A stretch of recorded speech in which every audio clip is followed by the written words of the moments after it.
2 Samuel chapter 16.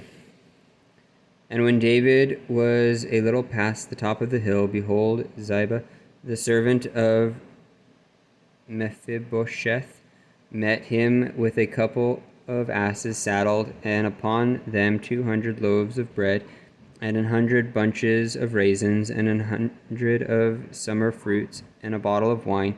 And the king said to Ziba, What meanest thou by these? And Ziba said, The asses be for the king's household to ride upon, and the bread and summer fruit for the young men to eat, and the wine that such as be faint in the wilderness may drink. And the king said, And where is thy master's son? And Ziba said unto the king, Behold, he abideth at Jerusalem.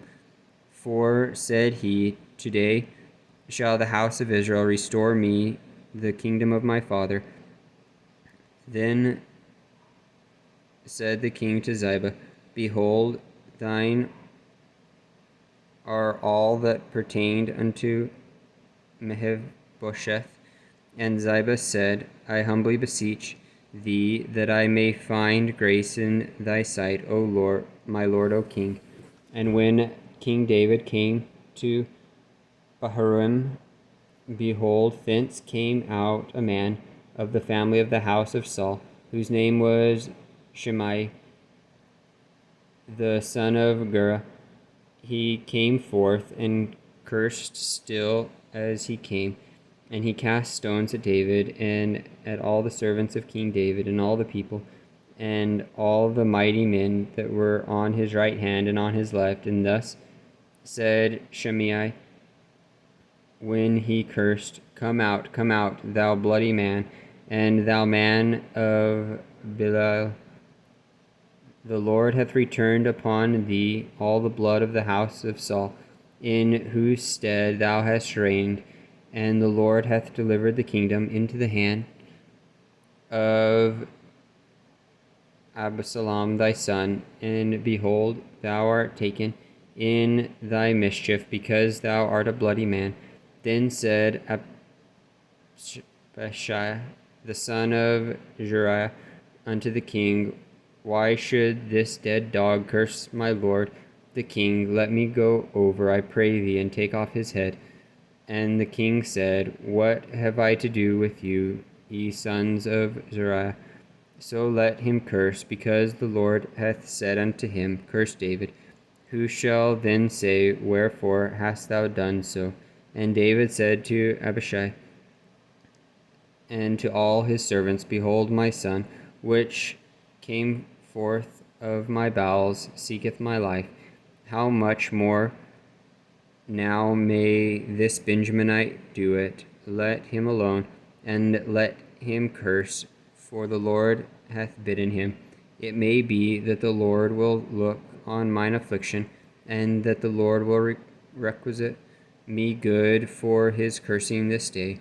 And as David and his men went by the way, Shimei went along on the hillside over against him, and cursed as he went, and threw stones at him, and cast dust. And the king and all the people that were with him came weary, and refreshed themselves there. And Absalom and all the people, the men of Israel, came to Jerusalem, and Ahithophel with him. And it came to pass, when Hushai the Archite, David's friend, was come unto Absalom, that Hushai said to Absalom, God save the king, God save the king. And Absalom said to Hushai, Is this thy kindness to thy friend? Why wentest thou not with thy friend? And Hushai said to Absalom, Nay, but whom the Lord and this people and all the men of Israel choose, this will I be, and with him will I abide. And again, whom shall I serve? Should I not serve in the presence of his son, as I have served in thy father's presence? So will I be in thy presence. Then said Absalom to Ahithophel, Give counsel among you what we should do. And Ahithophel said to Absalom, Go in unto thy father's concubines, which he hath left to keep the house, and all Israel shall hear that thou art abhorred of thy father. Then shall the hands of all that are with thee be strong. So they spread Absalom a tent upon the top of the house, and Absalom went in unto his father's concubines in the sight of all Israel.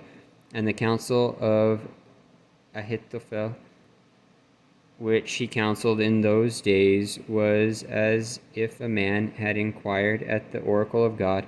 So was all the counsel of Ahithophel, both with David and with Absalom.